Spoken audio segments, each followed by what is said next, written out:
anak-anak SD kelas 5, selamat berjumpa kembali dengan Pak Ahmad.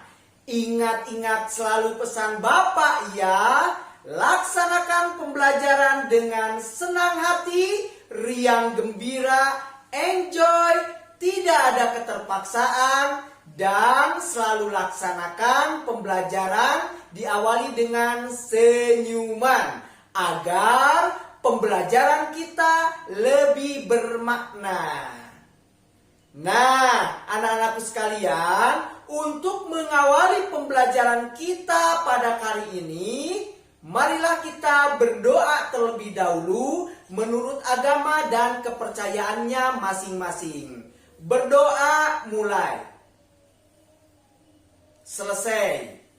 Anak-anakku sekalian, pada kesempatan kali ini kita akan membahas mata pelajaran ilmu pengetahuan alam kelas 5 yang termuat dalam tema 6 panas dan perpindahannya pada KD 3.6 menerapkan konsep perpindahan kalor dalam kehidupan sehari-hari, dan KD 4.6 melaporkan hasil pengamatan tentang perpindahan kalor. Adapun tujuan pembelajaran kita kali ini adalah dengan melakukan percobaan tentang bagaimana sumber energi panas dapat menyebabkan perubahan, kalian akan mampu menerapkan konsep perpindahan kalor dalam kehidupan sehari-hari secara bertanggung jawab. Baiklah anak-anakku sekalian, sekarang kita akan awali pembahasan kita dengan pembahasan tentang panas dan kalor. Anak-anakku sekalian, mungkin kalian pernah bermain-main di lapangan terbuka pada saat terik matahari. Kira-kira apa yang akan kalian rasakan? Tentunya tubuh kalian terasa panas, bukan? Nah, panas yang kalian rasakan tersebut berasal dari matahari sebagai sumber panas terbesar di bumi ini. Jadi, sumber panas atau kalor adalah segala sesuatu yang dapat menghasilkan panas atau kalor. Tahukah kalian apa saja sumber kalor atau panas yang ada di sekitar kita? Sumber panas atau sumber kalor yang ada di sekitar kita diantaranya adalah matahari sebagai sumber energi panas terbesar di dunia ini. Api merupakan sumber panas atau sumber kalor. Magma dan lava, uap panas, dua buah benda yang bergesekan bisa menghasilkan panas, seperti yang dilakukan oleh nenek moyang kita pada zaman dahulu, di mana mereka membuat api dengan cara menggesek-gesekkan berbagai benda seperti kayu, batu, dan yang lainnya. Nah, anak-anakku sekalian, selanjutnya kita akan membahas mengenai manfaat panas atau kalor. Panas atau kalor memiliki banyak manfaat bagi seluruh makhluk hidup, termasuk kita.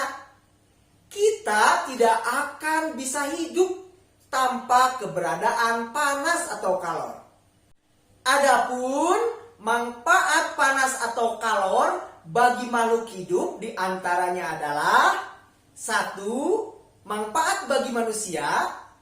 Manfaat energi panas bagi kita sebagai manusia antara lain adalah 1. Energi panas matahari dapat menerangi bumi sehingga udara di bumi ini menjadi hangat.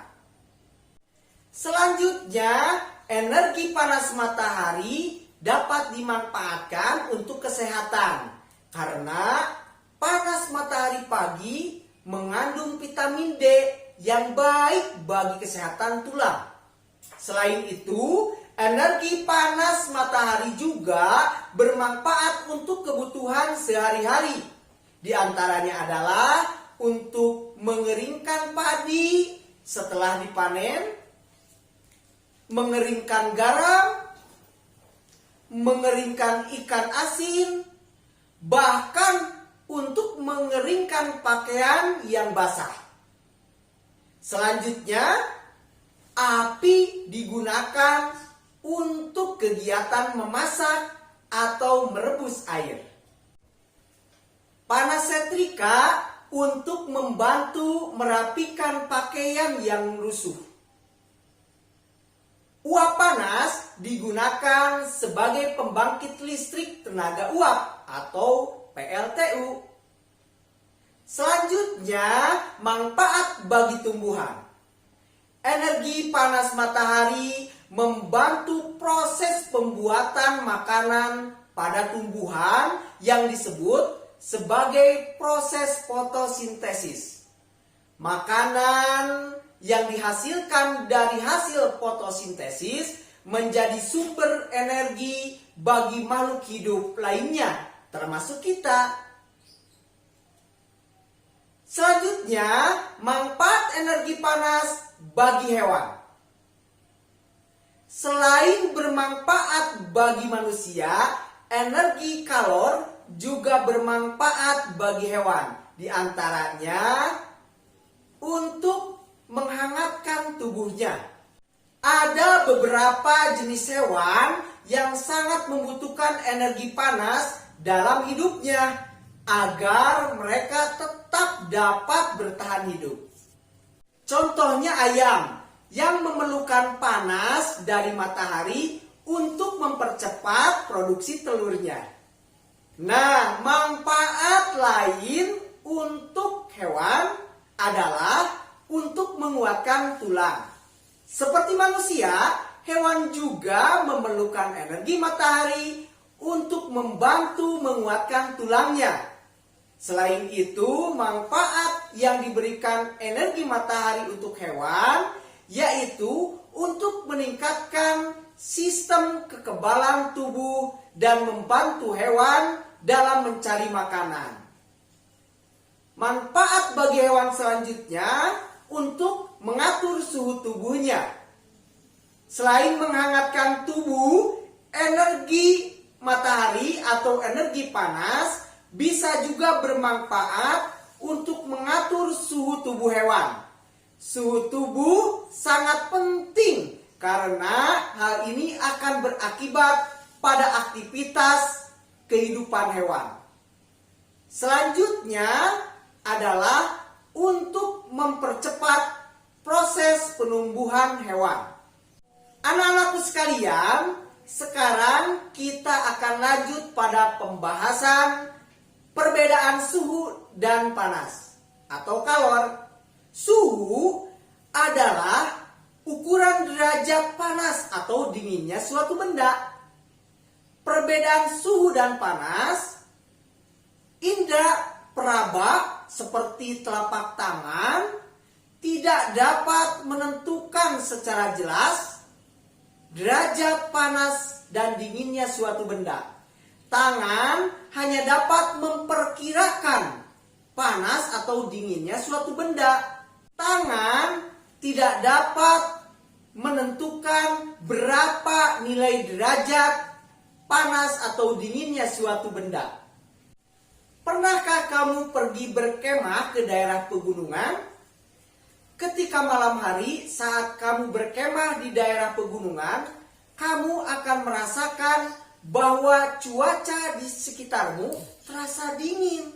Sehingga kamu memerlukan jaket tebal untuk menghangatkan tubuhmu.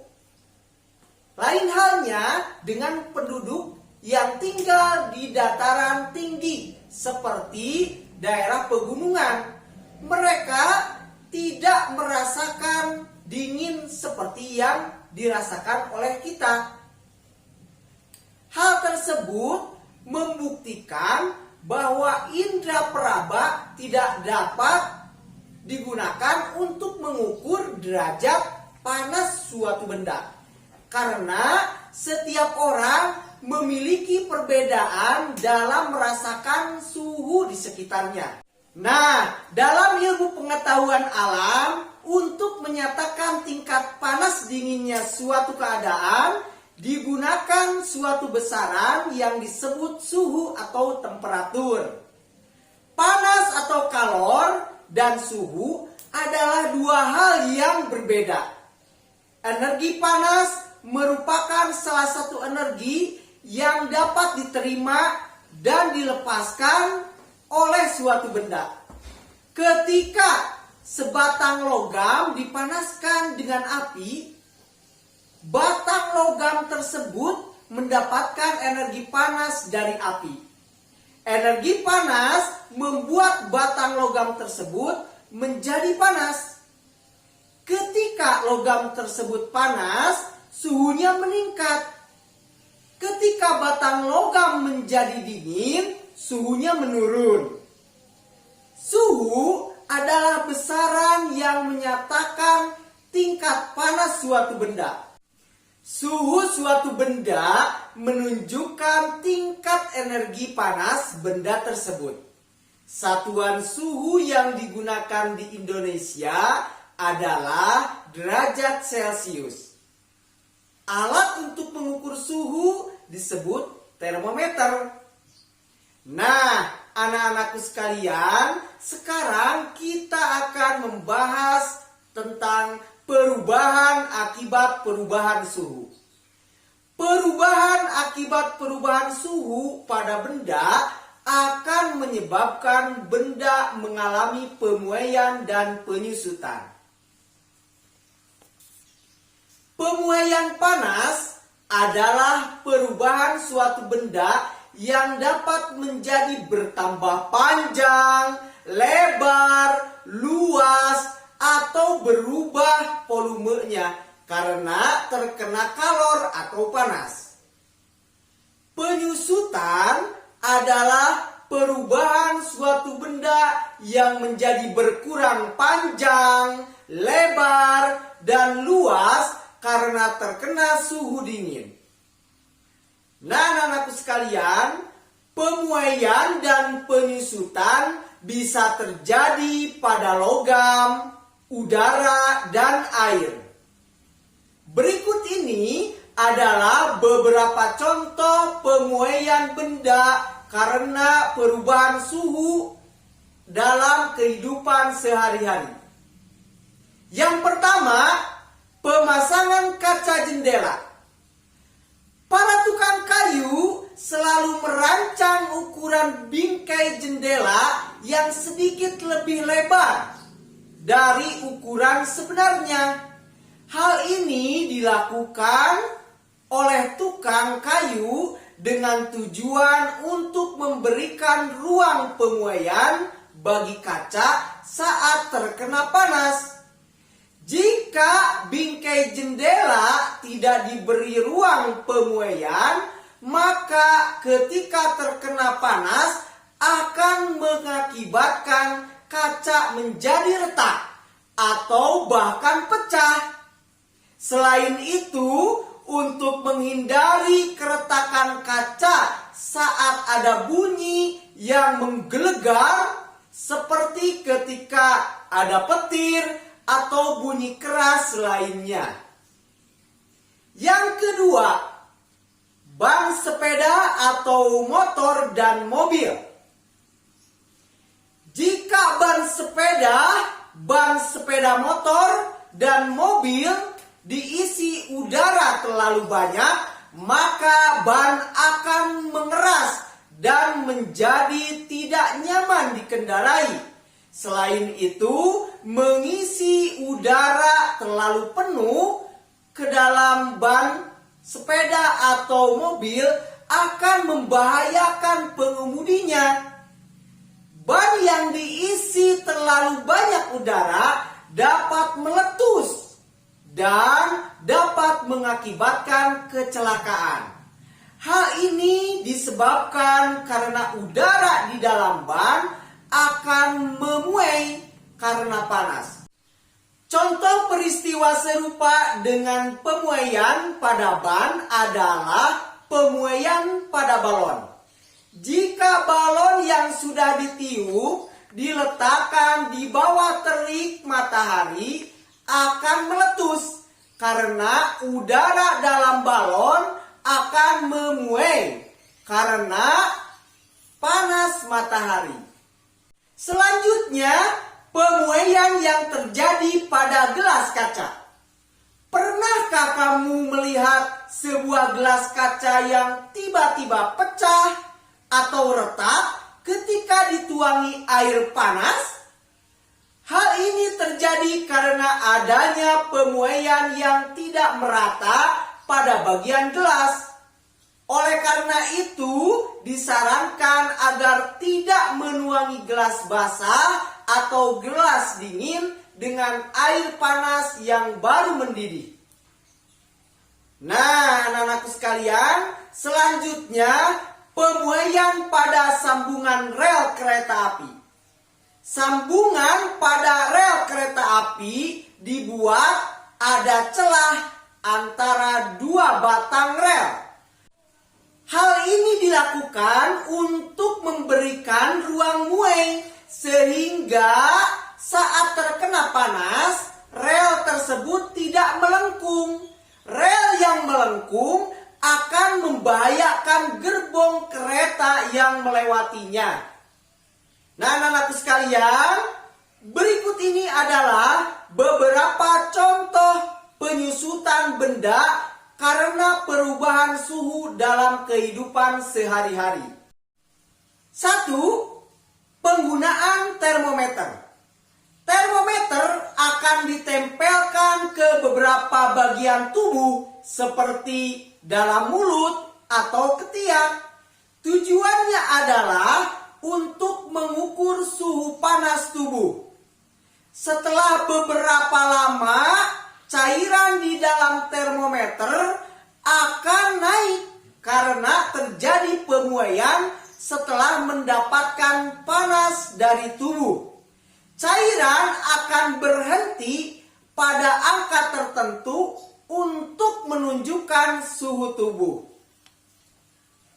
Ketika termometer tidak digunakan, akan kembali turun karena mengalami penyusutan. Selanjutnya, kawat atau kabel listrik dan telepon. Pemasangan kawat atau kabel telepon dan listrik dibuat mengendur dan tidak tegang. Hal ini dilakukan dengan tujuan agar kawat atau kabel telepon tidak putus pada malam hari ketika mengalami penyusutan.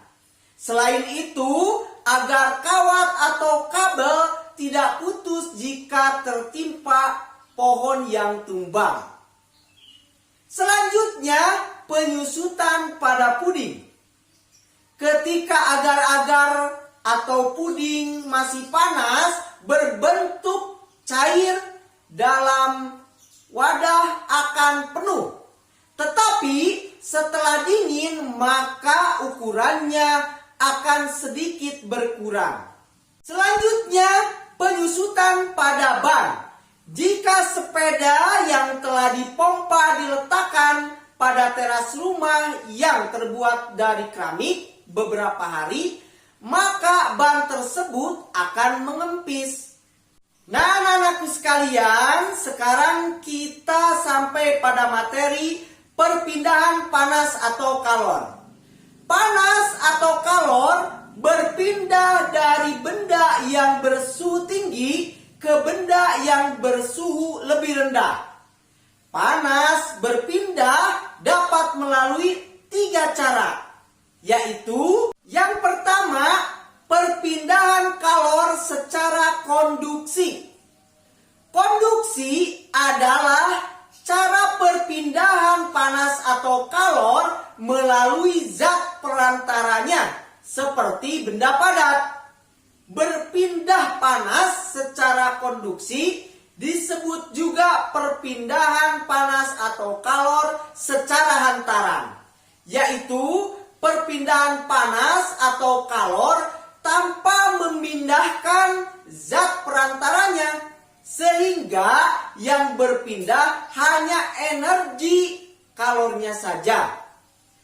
Beberapa contoh perpindahan kalor secara konduksi di antaranya adalah: yang pertama, saat mengaduk teh panas menggunakan sendok, ujung sendok yang dipegang lama-lama akan terasa panas.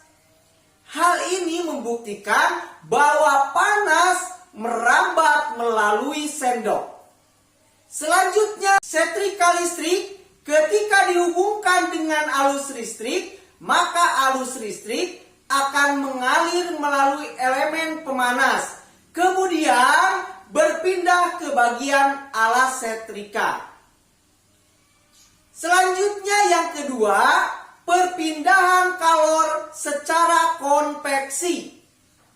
Konveksi adalah perpindahan panas yang disertai dengan perpindahan bagian zat perantaranya.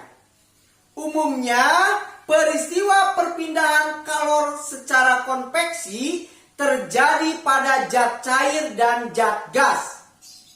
Zat yang menerima kalor akan memuai dan menjadi lebih ringan, sehingga akan bergerak ke atas. Saat zat lebih ringan tersebut pindah ke atas, molekul zat yang ada di atasnya akan menggantikannya. Beberapa contoh perpindahan kalor secara konveksi, seperti merebus air hingga mendidih. Air yang letaknya dekat dengan api akan mendapatkan panas, sehingga air tersebut lebih ringan. Air akan bergerak ke atas dan digantikan oleh air yang ada di atasnya. Demikian seterusnya. Selanjutnya adalah terjadinya angin laut dan angin darat. Angin darat terjadi karena udara di darat pada malam hari lebih cepat dingin daripada udara laut, sehingga udara yang berada di atas laut akan naik dan udara dari darat akan menggantikan posisi udara yang naik tadi. Angin laut terjadi karena pada siang hari daratan lebih cepat panas dibandingkan di laut, sehingga udara di darat akan naik dan udara di laut akan mengalir ke darat, menggantikan tempat udara yang naik tadi. Nah, anak-anakku sekalian, kita sampai pada cara yang ketiga, yaitu perpindahan kalor secara radiasi. Untuk cara perpindahan yang satu ini terjadi tanpa harus adanya perantara secara fisik. Maksudnya adalah perantara yang digunakan seperti gelombang cahaya, gelombang radio, gelombang elektromagnetik, dan lain-lain. Oleh karena itu, cara perpindahan ini lebih tepat disebut dengan radiasi.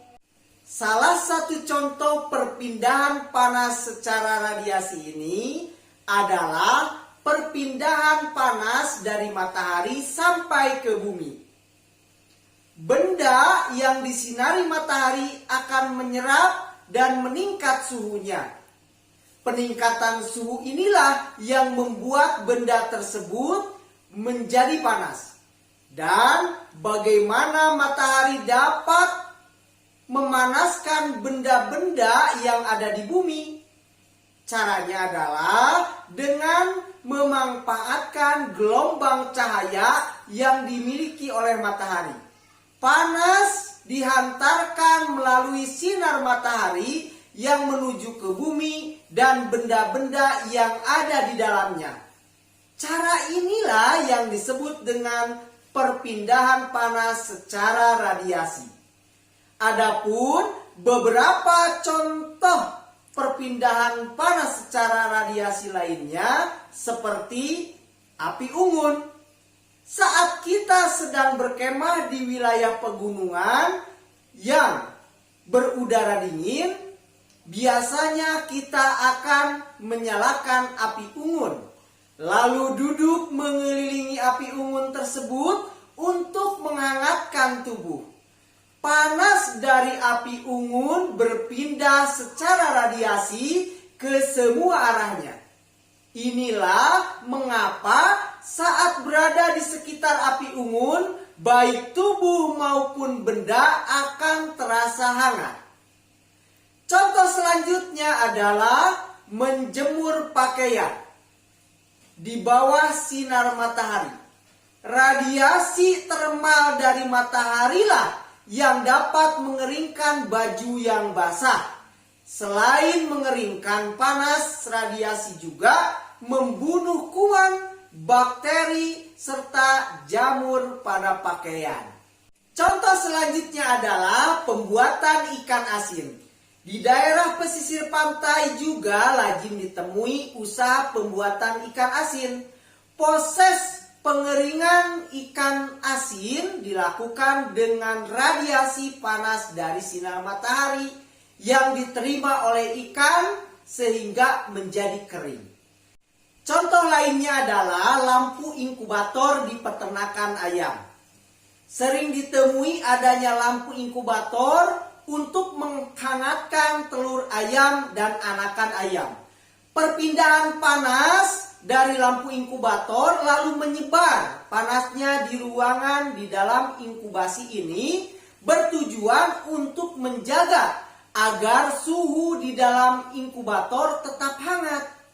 Biasanya lampu inkubator digunakan agar mempercepat proses penetasan telur dan untuk menjaga agar anak ayam tetap dalam kondisi yang hangat.